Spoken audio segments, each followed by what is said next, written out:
कितनी बार हमारे साथ होता है कि जब हम कोई नया घर लेते हैं तो अपने साथ कितने सपने सोचते हैं कि मेरा घर ऐसा होगा, मैं अपने कमरे को ऐसे सजाऊंगी, मेरा जो गार्डन एरिया होगा वो ऐसा होगा। मीन्स बहुत सारी चीज़ें हमारे दिमाग में उसी वक्त चलने लगती है जब हम अपने नए घर के बारे में सोचते हैं। ऐसा ही कुछ पियाली ने भी सोचा था अपने नए घर के बारे में।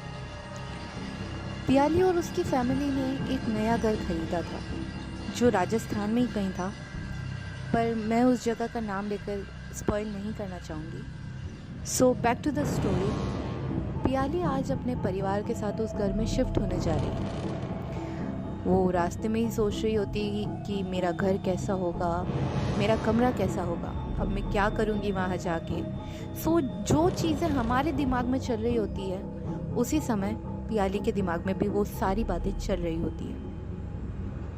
अब वो अपने घर में पहुंच चुके हैं। पियाली अपने नए घर को देखकर बहुत ही खुश है क्योंकि वो बहुत ही बड़ा और बहुत ही सुंदर था। तो एक तरीके से हम कह सकते थे कि उसे अपने सपनों का घर मिल चुका था। अगर मैं ये कहूँ कि ये सपना बहुत ही जल्दी एक खौफनाक सच में बदलने वाला है तो आप यकीन नहीं करेंगे ना, पर आप मेरी स्टोरी को सुनेंगे तो आप जान पाएंगे ऐसा क्यों बोला मैंने। पियाली और उसके परिवार को अब 1 हफ्ता हो चुका था उस घर में। पियाली ने अपना नया रूम भी सजा दिया था, उसे जैसा अपना गार्डन एरिया चाहिए था। उसने अपने फेवरेट फ्लावर्स, जो भी उसे डेकोरेशन करनी थी, उसने सब कुछ वहाँ पे कर दिया था। एक दिन रात को पियाली सो रही थी और अचानक से उसे प्यास लगी। उसने जब उठ के देखा तो उसके कमरे में पानी नहीं था, तो उसने सोचा चलो किचन में जाके पानी पी के आ जाती हूँ।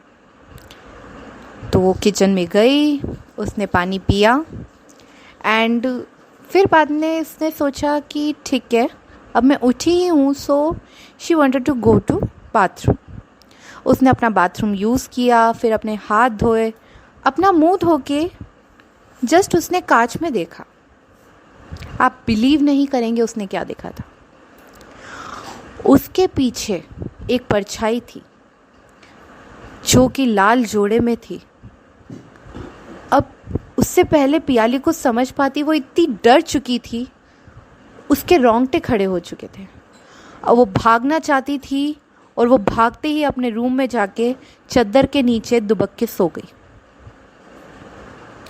और नेक्स्ट डे जब पियाली उठी उसे लगा कि वो एक बुरा सपना था, पर भगवान जाने वो सच था या सपना। पियाली ने ये चीज़ किसी से शेयर नहीं की। वापस से वो नॉर्मल डेज जैसे गुजारती थी वैसे गुजारने लगी, अपनी पढ़ाई करना, अपने फ्रेंड्स के साथ खेलना। और ऑफ कोर्स ये चीज़ें जो उसके साथ रात को हुई, उसने ये चीज़ अपने मम्मी पापा को ना बता के आई थिंक बहुत बड़ी गलती कर दी थी। कुछ दिनों बाद जब पियाली अपने घर पे आई तो उसे कुछ चीज़ याद आई और वो सीढ़ियों से अपनी वो चीज़ लेने के लिए नीचे उतर रही थी। पर अचानक से उसे लगा जैसे कि उसके पीछे कोई आ रहा है, तो उसने पलट के देखा। तो आप सोचो कि उसके सामने वही औरत उस लाल जोड़े में थी और उसकी तरफ से तेजी से भाग के आ रही थी। और पियाली डर के मारे इतनी जोर से भागी कि वो भाग ही रही थी कि अचानक से वो रुक गई, क्योंकि अब वो घर के बाहर आ चुकी थी। उसने सोचा कि वो क्या था, मुझे बताना चाहिए नहीं बताना चाहिए, एक कश्मकश थी। पर उसने यही सोचा कि शायद तक वो उसका भ्रम होगा, वहाँ कोई नहीं होगा, वो उसकी कल्पना हो सकती है। कुछ दिन बीतने के बाद जब वो सब कुछ भुला चुकी थी तो उसकी मम्मी ने उसे कहा कि बेटा प्लीज़ ऊपर जाके जो भी कपड़े हैं ले आओ, बाहर बहुत बारिश हो रही है और मौसम और भी चेंज हो सकता है। मौसम बहुत ही बिगड़ चुका था, तो पियाली ने भी सोचा कि मम्मी की हेल्प करनी चाहिए, तो वो सीढ़ियों के ऊपर गई और फिर जैसे हम करते ही हैं कपड़े इकट्ठा करने लगी। पर अचानक से जैसे ही वो साड़ी लेने गई उसे लगा जैसे किसी ने ज़ोर से उसकी तरफ कोई हाथ भेजा है। वो एकदम नीचे झुक गई तो उसे वही फिगर दिखा और वो दौड़ के नीचे भागी चिल्ला के। तो ऑफकोर्सली सबको लगा कि क्या हुआ पियाली, क्या हुआ, बट पियाली ने कुछ नहीं बोला, वो फिर भी चुप रही। फिर जैसे जैसे दिन बीतते गए पियाली चुप चुप रहने लगी, किसी से बात नहीं करती थी। अब तो उसने दोस्तों के साथ खेलना भी बंद कर दिया था। फिर बाद में जब उसके दोस्त आए, दोस्तों से भी उसने बात करने की कोशिश करी पर बात नहीं बनी। उसके मम्मी पापा बहुत टेंशन में आ गए थे कि आखिरकार हमारी हंसती खेलती बच्ची को हो क्या गया है। वो स्कूल जाना प्रेफर नहीं कर रही थी, अपनी क्लासेस बंक कर रही थी और जहाँ तक हम कह सकते थे एक नॉर्मल जो बच्ची होते हैं वैसे वो बिहेव नहीं कर रही थी।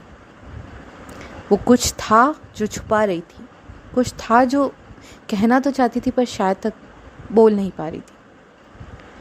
फिर एक दिन उनके परिवार में उनके गुरुजी आए। गुरुजी बहुत ही माने हुए थे और उनकी सिद्धियां बहुत ही अतुल्य थी,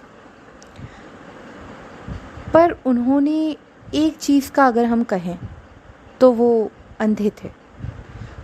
जैसे हम नॉर्मली हम सब चीज़ें देख सकते थे वो नहीं देख सकते थे, पर जो चीज़ें हम नहीं देख सकते थे वो देख सकते थे।